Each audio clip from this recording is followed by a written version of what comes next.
বিজেপির সহকারী সংস্থা হিসেবে যেভাবে আপনারা তাদের অঙ্গুলি হেলনে কাজ করছেন, আমি এদেরকে ওয়ার্নিং দিয়ে যাব as a parliamentarian, as a representative of the people, মানুষের প্রতিনিধি হিসেবে, যে আজ নয় কাল সরকার কিন্তু বদলাবে।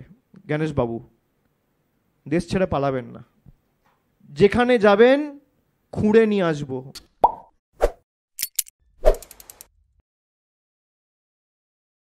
নমস্কার বন্ধুরা, আপনারা দেখছেন পারফেক্ট পলিটিক্স, সাদা বাংলায় রাজনীতির কথা। বন্ধুরা, বাংলাতে একটা কথা আছে, আর সেই কথাটা হচ্ছে যে বাঁশের চেয়ে কঞ্চি দড়। এই যে এসআইআর ঘোষণা হয়েছে রাজ্যে, সেই ঘোষণার পর যেটা দেখা গেল যে পিসি মানে বিরোধীরা যেটা বলছেন যে পিসি যতটা না ধাক্কা খেয়েছেন তার থেকে বেশি ধাক্কাটা মনে হয় ভাইপো খেয়েছেন। আর সেই কারণেই যেটা দেখা গেল যে পিসি এ নিয়ে কিছু বলার আগেই, মানে এই এসআইআর নিয়ে কোনো মন্তব্য করার আগেই ভাইপো রীতিমতো রাগে ফেটে পড়লেন এবং মঙ্গলবার রীতিমতো সাংবাদিক বৈঠক করে মুখ্য নির্বাচনী আধিকারিক জ্ঞানেশ কুমারকে চ্যালেঞ্জ ছুড়ে দিলেন। আর সেই চ্যালেঞ্জ ছুড়তে গিয়ে তৃণমূলের নাম্বার 2 রীতিমতো পিসিকেও ছাড়িয়ে গেলেন। মানে ভাইপো রীতিমতো পিসিকেও টেক্কা দিলেন। এতদিন তো পিসি বলেছেন যে নরেন্দ্র মোদী নাকি কেন্দ্রে 5 বছর সরকার চালাতে পারবেন না, 5 বছর তিনি প্রধানমন্ত্রী থাকতে পারবেন না, তার আগেই তার সরকারটা পড়ে যাবে, এমনটাই ভবিষ্যৎবাণী করতে দেখা গেছে পিসি মানে তৃণমূল নেত্রী মমতা বন্দ্যোপাধ্যায়কে। কিন্তু এদিন তার ভাইপো অভিষেক বন্দ্যোপাধ্যায় তার থেকেও 2 হাত এগিয়ে গিয়ে যেটা জ্ঞানেশ কুমারকে হুঁশিয়ারি দিতে গিয়ে বললেন যে দিল্লিতে তো একদিন সরকার পরিবর্তন হবে, আর সেদিন কিন্তু আপনি দেশ থেকে পালিয়ে যাবেন না, সেদিন আপনার হিসাব হবে। আপনি যদি মাটির নিচেও লুকিয়ে থাকেন তাহলেও মাটি খুঁড়ে কিন্তু বের করে আনা হবে, সব হিসাব কিন্তু নেওয়া হবে, যেভাবে আজকে বাংলায় এসআইআর ঘোষণা করা হয়েছে। অর্থাৎ বন্ধুরা বুঝতে পারছেন যে এই যে নির্বাচন কমিশনের এসআইআর ঘোষণা, সেই এসআইআর ঘোষণা হওয়ার পর অভিষেক বন্দ্যোপাধ্যায়ের গায়ে কতটা লঙ্কার ঝাল লেগেছে, কতটা গায়ে জ্বালা ধরেছে। আর তার এই যে গায়ে জ্বালা ধরা, তার পেছনে তিনি যেটা যুক্তি দিচ্ছেন যে আসামে এসআইআর হলো না কেন, কেন বাংলাদেশের বর্ডারে থাকা আরও যে কয়েকটি রাজ্য আছে সেগুলোর এসআইআর ঘোষণা করা হলো না, শুধু বেছে বেছে কেন বাংলার জন্য এসআইআর ঘোষণা করা হলো, আবার তাও একেবারে নির্বাচনের 6 মাস আগে।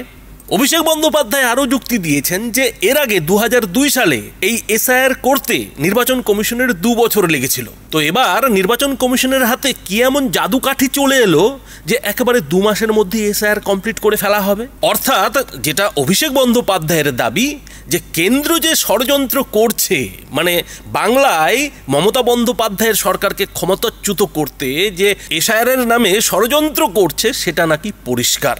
আর এমনটাই দাবি করতে শোনা গেল অভিষেক বন্দ্যোপাধ্যায়কে। আর সেই দাবি করতে গিয়ে তিনি ঠিক কি বললেন আর কিভাবেই বা অমিত শাহ থেকে শুরু করে মুখ্য নির্বাচনী আধিকারিক জ্ঞানেশ কুমারকে হুঁশিয়ারিটা দিলেন, বন্ধুরা আগে দেখুন। তথ্য পরে দেবো, এই তথ্যগুলো আমরা জোগাড় করেছি। যারা কেন্দ্রীয় মন্ত্রী হয়েছেন তাদের বাবার নাম ছিল 2002 আগের যে ভোটার লিস্ট ছিল সেই ভোটার লিস্টে।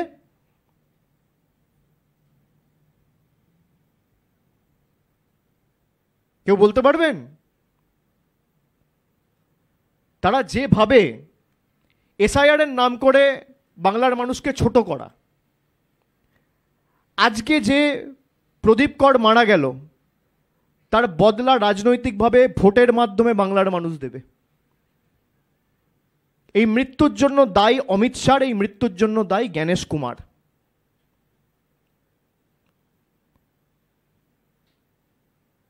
তাদের নামে এফআইআর হওয়া উচিত। তিনি যখন নিজে সুইসাইড নোটে লিখে যাচ্ছে আমার মৃত্যুর জন্য দায়ী এসআইআর এবং এনআরসি করছে অমিত শাহ, করার পরিকল্পনা করেছিল অমিত শাহ, এসআইআর করার চক্রান্ত করেছে জ্ঞানেশ কুমার, এবং তিনিও অমিত শাহর সহকর্মী ছিলেন 6 মাস আগে। তারা বড় বড় ভাষণ দেয়। আপনি নির্বাচন থেকে পালাচ্ছেন, তৃণমূল নির্বাচন থেকে পালায় না, বাংলায় 2টো উপনির্বাচন ডিউ, আপনি করাননি কেন বিহারের সাথে? তার কারণ জানেন আপনি যদি নির্বাচন করান আপনি গোহারা হারবেন। 2024 থেকে 2025 এই অক্টোবর মাস অবধি 12টা উপনির্বাচন হয়েছে, 12টাতেই তৃণমূল জিতেছে। আমরা নির্বাচন থেকে পালাই না, আমরা মানুষকে ফেস করতে চাই, মানুষের সাথে থাকি। আপনাদের মতো খালি বসন্তের কোকিলের মতো নির্বাচন ঘোষণা হলে দিল্লি থেকে উড়ে এসে জুড়ে বসি না। 365 দিন মানুষের সাথে থাকি। আপনাদের ভয় যে মানুষ ভোট দেবে না, 303 থেকে 240-এ নেমে এসছি, আগামী নির্বাচনে আপনারা 240 থেকে 100-তে নেমে আসবেন। তাই ভোটারদের হাঁটাও, ভোট দিতে দেবো না। আগে তো জল, কল, রাস্তা এগুলো বন্ধ করতেন, এখন ভোটাধিকার কেড়ে নিচ্ছেন। আর মানুষ বোকা না, মানুষ এখনো দেখছে। আপনার যদি উদ্দেশ্য সঠিক থাকতো, আপনি পার্শ্ববর্তী যে রাজ্যগুলো রয়েছে, যেগুলো সীমান্তে অবস্থিত, যার সাথে বাংলাদেশ বর্ডার, মানে বাংলাদেশ বর্ডার শেয়ার করছে বা মায়ানমার বর্ডার শেয়ার করছে, তাহলে এই 9টা রাজ্যের মধ্যে একটা রাজ্যতে এসআইআর হলো না কেন? আপনি কি ভাবলেন হঠাৎ করে এটা মধ্যপ্রদেশ ঢুকিয়ে দেবেন, উত্তরপ্রদেশ ঢুকিয়ে দেবেন, আর লোকে ওটাই খেয়ে নেবে, বুঝে যাবে? মানুষ বোকা নয়। নির্বাচন কমিশন আমার এই প্রশ্নের উত্তর দিক, জ্ঞানেশ কুমার এই প্রশ্নের উত্তর দিক। আপনি অ্যাডমিনিস্ট্রেশন পুরো ফ্রিজ করে দিচ্ছেন অক্টোবর মাস থেকে, তো সরকার কাজ করবে কখন? আজকে যদি একটা অঘটন ঘটে তার জন্য দায়ী কে? পান থেকে চুন কষলেই তো মমতা ব্যানার্জিকে দায়ী করবেন, বলবেন রাজ্য সরকার দায়ী। বরফ গলে জল হলে বলবেন মমতা ব্যানার্জি দায়ী। 2021 সালে না জিততে পেরে যেমন পিছনের দরজা দিয়ে বিচার ব্যবস্থার একাংশ তাদেরকে কাজে লাগিয়ে, কেন্দ্রীয় সংস্থা প্রতিষ্ঠানগুলোকে কাজে লাগিয়ে তাদের রাজনীতিকরণ করে বিজেপি বাংলা কন্ট্রোল করতে চেয়েছিল, একইভাবে এনআরসি না করতে পেরে এসআইআর এর মাধ্যমে ব্যাকডোর দিয়ে এনআরসি করার একটা প্রচেষ্টা আমরা হতে দেবো না। আমি জানি না জ্ঞানেশ কুমার কবে বাংলায় এসছে, আমি তাকে স্বাগত জানাবো। আপনি আসুন, আপনি আমাদের অতিথি হয়ে আসুন, আমি স্বাগত জানাচ্ছি। কিন্তু বাংলাকে মধ্যপ্রদেশ, গুজরাট আর উত্তরপ্রদেশের সাথে এক করবেন না।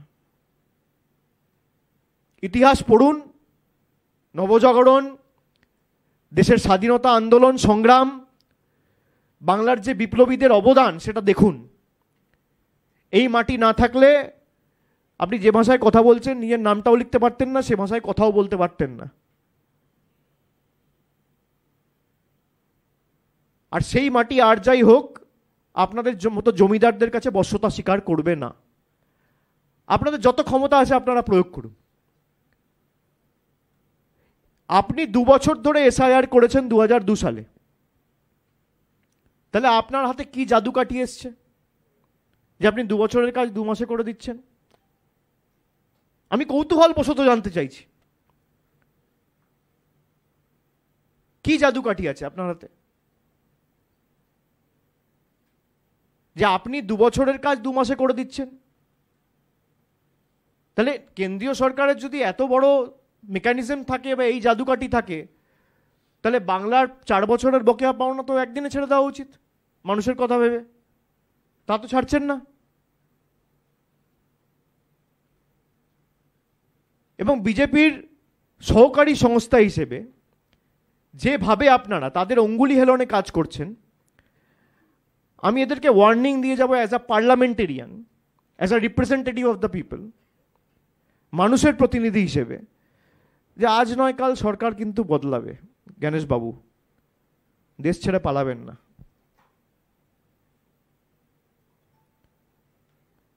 বিজেপি থাকবে না, দেশের সংবিধানটা থাকবে।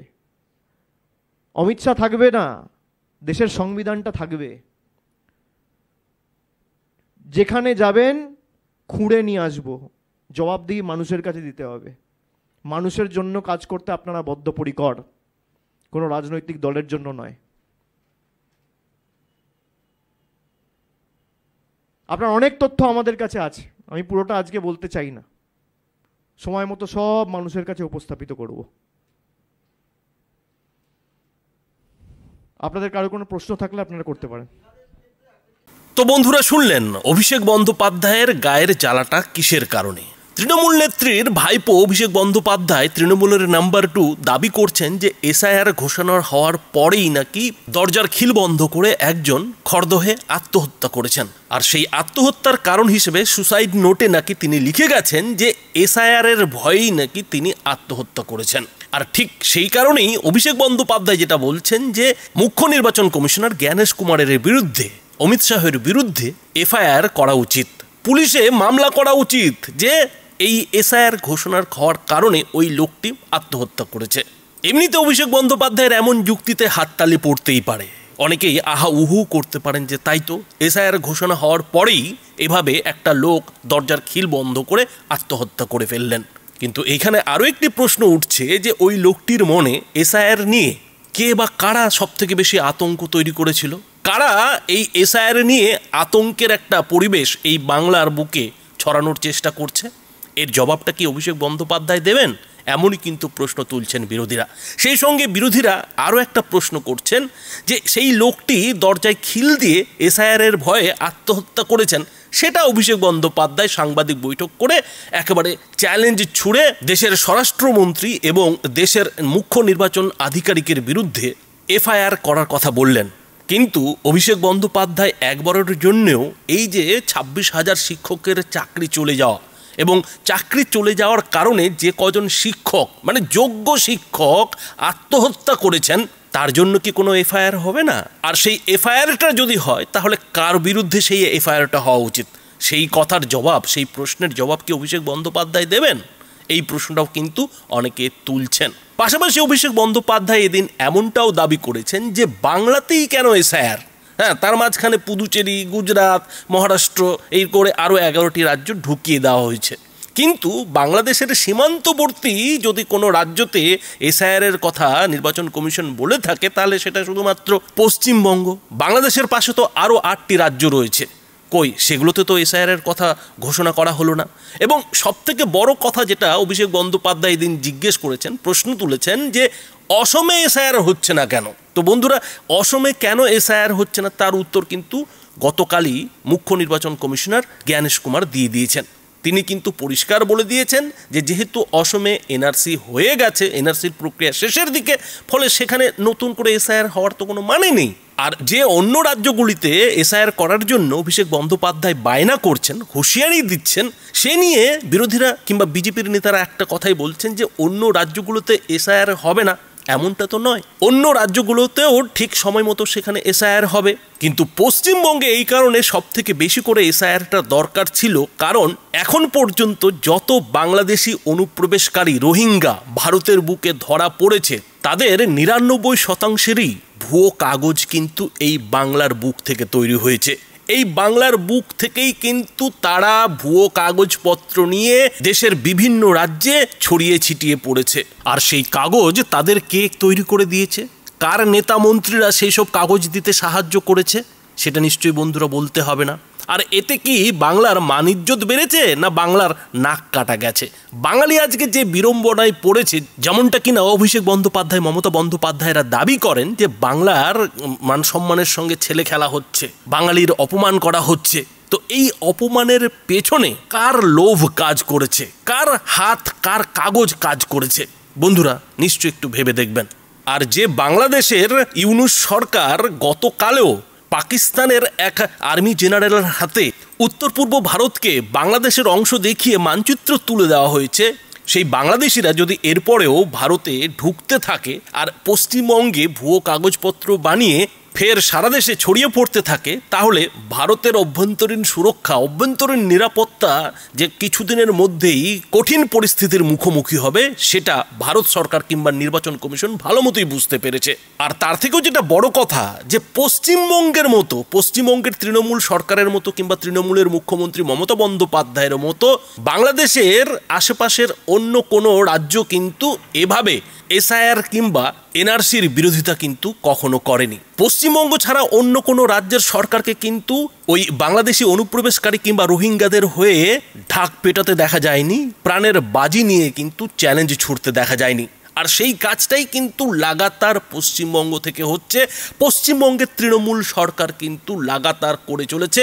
এবং ইলেকশন কমিশনের মতো সাংবিধানিক একটা দফতরকেও এই তৃণমূল সরকারের তরফ থেকে রীতিমতো চ্যালেঞ্জ ছোড়া হয়েছে, তাকে কিন্তু বারে বারে অপদস্থ করার চেষ্টা করা হয়েছে।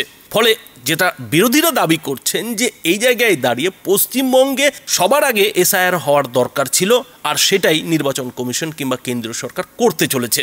আর যখন সাংবিধানিক পদের কথা আসছেই, আজকে অভিষেক বন্দ্যোপাধ্যায় একটা কথা বলেছেন যে তিনি একজন পার্লামেন্টেরিয়ান হিসেবে যেটা চ্যালেঞ্জ ছুড়ছেন যে তিনি নাকি এই জ্ঞানেশ কুমারকে পরে দেখে নেবেন। কখনো যদি তৃণমূলের সমর্থিত সরকার দিল্লিতে আসে তাহলে তাকে নাকি মাটি খুঁড়েও নিয়ে এসে হিসেব নেওয়া হবে। আর অভিষেক বন্দ্যোপাধ্যায়ের এমন চ্যালেঞ্জ নিয়েই কিন্তু অনেকেই যেটা কটাক্ষ করছেন যে একেই বলে ছোট মুখে বড় কথা। অভিষেক বন্দ্যোপাধ্যায় নিজে পড়াশোনায় দিল্লিতে কি করেছিলেন এবং কেনই বা 2012 সালে এসে শুভেন্দু অধিকারীকে ল্যাং মেরে তৃণমূলের বড় পদে যোগ দিয়েছিলেন সেটা তো পরের কথা, কিন্তু তিনি কাকে চ্যালেঞ্জ ছুটছেন? চ্যালেঞ্জ ছুটছেন দেশের একজন আইএএস অফিসারকে, যে আইএএস অফিসার সফলতার সঙ্গে তার দায়িত্ব শেষ করার পর আজকে নির্বাচন কমিশনের দায়িত্বে রয়েছেন। আর কার আশীর্বাদ তার মাথায় রয়েছে? যদি অভিষেক বন্দ্যোপাধ্যায় কিংবা মমতা বন্দ্যোপাধ্যায়দের কথাই সত্যি হয় যে অমিত শাহ কিংবা নরেন্দ্র মোদীর আশীর্বাদের হাত ওই জ্ঞানেশ কুমারের উপরে রয়েছে, তো অভিষেক বন্দ্যোপাধ্যায় কি এই অমিত শাহ কিংবা নরেন্দ্র মোদীর মতো রাজনৈতিক ব্যক্তিত্বের কাছে ধারে কাছে টিকতে পারবেন? অভিষেক বন্দ্যোপাধ্যায় তো একের পর এক চ্যালেঞ্জ দিচ্ছেন আর বলছেন যে সেই চ্যালেঞ্জ নাকি মোদী শাহরা অ্যাকসেপ্ট করছে না, সেই চ্যালেঞ্জের নাকি জবাব মোদী শাহরা দিচ্ছে না, আর সেটা নাকি ভয়েই তারা করছেন না, তাদের কাছে নাকি কোনো জবাব নেই, সেই কারণেই তারা কোনো জবাব দিচ্ছেন না। কিন্তু এর উত্তরে সমালোচকরা যেটা বলছেন যে অভিষেক বন্দ্যোপাধ্যায় কে এমন হনু যে তার জবাব অমিত শাহ কিংবা নরেন্দ্র মোদীকে চ্যালেঞ্জ অ্যাকসেপ্ট করে দিতে হবে। আর তার থেকেও বড় কথা যে শুভেন্দু অধিকারী যখন এই অভিষেক বন্দ্যোপাধ্যায়ের কথার কোনো জবাব দিতে চান না, তিনি পাত্তা দেন না, তখন অমিত শাহ নরেন্দ্র মোদীকে অভিষেক বন্দ্যোপাধ্যায় চ্যালেঞ্জ করেন কি করে? এরপরেও যদি অভিষেক বন্দ্যোপাধ্যায়ের এসআইআর নিয়ে এত গায়ে জ্বালা ধরে থাকে, তাহলে এসআইআর এর বিরুদ্ধে তৃণমূল আদালতে যাচ্ছে না কেন? সুপ্রিম কোর্টে মামলা ঠুকছে না কেন? আর এখানেই রাজনৈতিক বিশ্লেষকরা আরও একটা কথা বলছেন, আর সেই কথাটা হচ্ছে যে অভিষেক বন্দ্যোপাধ্যায়ের এই যে এত রাগ, এত ক্ষোভ, গায়ে জ্বালা, তার পেছনে অন্য একটা আতঙ্ক রয়েছে। আর সেই আতঙ্কটা হচ্ছে যে যদি 2026-এর বিধানসভা ভোটে তৃণমূলের ভরাডুবি হয়, মমতা বন্দ্যোপাধ্যায়ের সরকারের পতন হয়, মুখ্যমন্ত্রীর কুর্সিটা যদি সত্যি সত্যি বিজেপির হাতে চলে যায়, তাহলে কিন্তু এই তৃণমূল দল আদৌ থাকবে কিনা সে নিয়ে কিন্তু অনেক বিতর্ক রয়েছে, অনেক প্রশ্নচিহ্ন রয়েছে। বিরোধীরা মানে শুভেন্দু অধিকারীর মতো লোকেরা তো এখন থেকেই বলছেন যে যেদিন সরকার পরিবর্তন হবে সেদিনই এই তৃণমূল দলে পিসি ভাইপো ছাড়া আর কেউ থাকবে না। তো তৃণমূল দলই যদি না থাকে, এরপরে অভিষেক বন্দ্যোপাধ্যায়ের সময় আসবে কি করে? মানে পিসির পর যে ভাইপোর মুখ্যমন্ত্রীর হওয়ার স্বপ্ন, সেই স্বপ্ন পূরণ হবে কি করে? অভিষেক বন্দ্যোপাধ্যায়ের কি তার পিসির মতো ক্ষমতা রয়েছে? মমতা বন্দ্যোপাধ্যায়ের মতো দলকে ধরে রাখার ক্ষমতা কি রয়েছে? কিংবা নতুন করে দলকে মাথা তুলে দাঁড় করানোর ক্ষমতা কি অভিষেক বন্দ্যোপাধ্যায়ের মধ্যে রয়েছে? বন্ধুরা, যে প্রশাসনিক ক্ষমতা হাতে পেয়ে তিনি বড় বড় চ্যালেঞ্জে ছুটছেন, বড় বড় ডায়লগ মারছেন, অমিত শাহ জ্ঞানেশ কুমারের বিরুদ্ধে এফআইআর কিংবা বদলা নেওয়ার কথা বলছেন, মাটি খুঁড়ে আনার কথা বলছেন, পুলিশ প্রশাসন হাতে না থাকলে, ক্ষমতায় না থাকলে কিন্তু অভিষেক বন্দ্যোপাধ্যায়ের মুখ দিয়ে এসব চ্যালেঞ্জ ছোড়া সম্ভব হবে না। তো বন্ধুরা, অভিষেক বন্দ্যোপাধ্যায়ের এই যে গায়ের জ্বালা এসআইআর নিয়ে, সে নিয়ে আপনারা কি বলবেন? আপনাদের মতামত অবশ্যই এই ভিডিওটির নিচে কমেন্ট বক্সে লিখে জানাবেন। ধন্যবাদ।